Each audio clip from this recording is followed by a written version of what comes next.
find it when you go home, if this sparks some interest for you, that maybe during your kind of daily devotional time or your spiritual practice, whatever you do for self-care, that you might want to deliberately think through periods of your life where you thought, gosh, a lot happened to me in my 50s. And maybe just make a timeline for your 50s. You can do this however you want. And today is not about the final product. We're just kind of getting into this process. I really appreciated what Barbara said about leadership is kind of focusing on the skills we need to be self-reflective. And that's been part of kind of education and leadership kind of seminars or different ways that we try to improve ourselves, right? Is in knowing ourselves.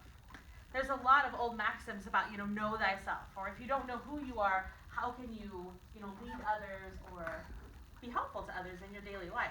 There's lots of different motivations for doing this, and I appreciated hearing some of the comments while you were working. The next step, if you thought that one was introspective and frustrating at times, this one's going to blow your mind.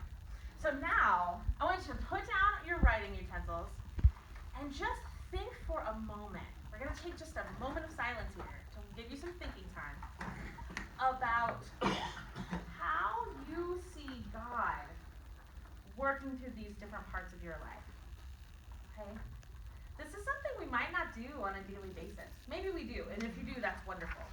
But I know sometimes I get so busy with my life, I don't stop and go, how is my faith interacting with this? How do I feel close to God during this time, or not close to God?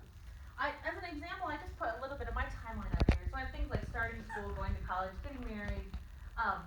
So those things, like getting married and having my first child, maybe that was a time when I felt really close to God. I was going to church regularly. I was constantly amazed at the wonder of having this new little person in my life. But then when my first child, Jim, when he was about 3, my brother died in a car accident. So maybe this time in my life was a place where I experienced more doubt, or I experienced depression or difficult emotions, and I felt kind of estranged from God. I remember feeling at times that God wasn't listening to my prayers during that time.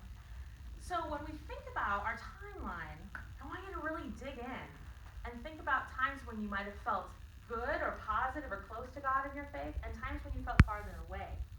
On the flip side of your prompt page for part 1 is some kind of reflection questions for part 2. So you use those if they're helpful. You might not need them. You can either dive right in and start writing on your timeline, or you could make a list. It might be good to use a color that's different than the colors you've been using. So maybe here, I might write, felt far from God.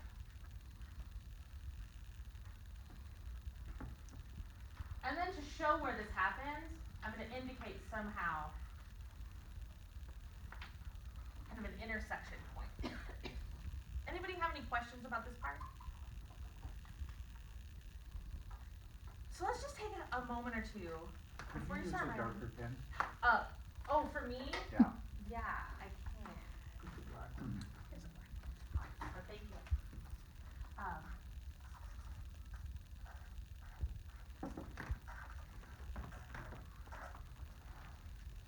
So let's just take a moment and just think, and I'll just have a little bit of silence.